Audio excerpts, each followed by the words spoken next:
Assalamualaikum warahmatullahi wabarakatuh. Perkenalkan, nama saya Nici Amanda dengan NIM 21042057. Baiklah, di video kali ini dengan mata kuliah Sistem Hukum Indonesia, saya akan memaparkan 3 poin, yaitu yang pertama hubungan hukum, yang kedua cakap hukum, yang ketiga kewenangan berhak. Baiklah, saya akan menjelaskan poin pertama, yaitu hubungan hukum. Hubungan hukum ialah menurut Serson H269, hukum ialah hubungan antara dua atau lebih subjek hukum. Dalam hukum, ini hak dan kewajiban pihak yang lain. Hukum sebagai himpunan peraturan-peraturan yang mengatur hubungan sosial, memberikan suatu hak kepada subjek hukum untuk berbuat sesuatu atau menuntut sesuatu yang diwajibkan oleh hak itu, dan terlaksananya kewenangan atau hak dan kewajiban tersebut dijamin oleh hukum. Yang kedua, cakap hukum. Cakap hukum secara perdata berarti kecakapan seseorang untuk melakukan perbuatan hukum dan karenanya mempertanggungjawabkan akibat hukumnya. Semua orang dalam keadaan cakap atau berwenang bertindak kecuali mereka yang diatur dalam undang-undang. Orang-orang cakap hukum seseorang yang sudah dewasa, seseorang yang berusia di bawah 21 tahun, tetapi sudah menikah, seseorang yang tidak menjalani hukum, berjiwa sehat dan berakal. Syarat hukum yakni adanya dasar hukum.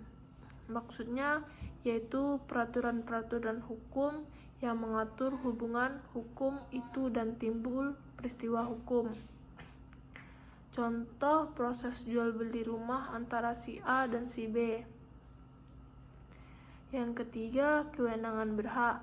Kewenangan berhak ialah merupakan kewenangan khusus yang hanya berlaku untuk orang tertentu dan untuk tindakan hukum tertentu saja.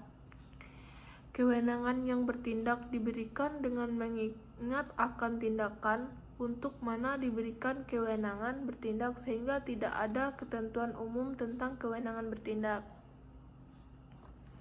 Setiap manusia yang mempunyai kewenangan berhak belum tentu mempunyai kewenangan berbuat atau bertindak.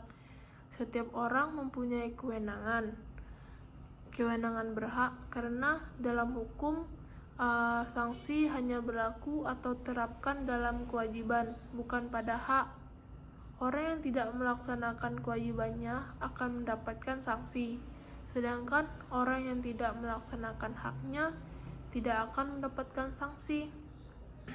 Setiap orang memiliki kewenangan berhak sejak lahir, bahkan sejak ia berada dalam kandungan.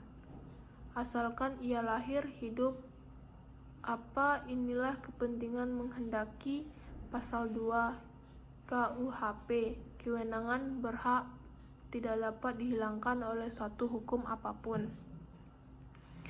Baiklah, saya akan memperjelas 3 poin sistem hukum menurut saya tadi, yaitu yang pertama, hubungan hukum. Hubungan hukum itu ialah hubungan antara dua atau lebih subjek hukum. Yang kedua, ada cakap hukum. Cakap hukum secara detail, secara perdata, kecakapan seseorang untuk melakukan perbuatan hukum dan karenanya mempertanggungjawabkan akibat hukumnya.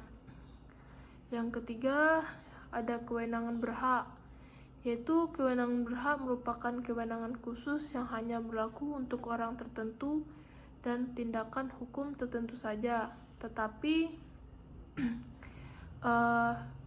tidak ada ketentuan umum tentang kewenangan bertindak. Setiap manusia yang mempunyai kewenangan berhak belum tentu mempunyai kewenangan. Baiklah, hanya itu 3 poin singkat yang bisa saya sampaikan. Kalau ada kurang dalam memperjelas materi tersebut, saya minta maaf.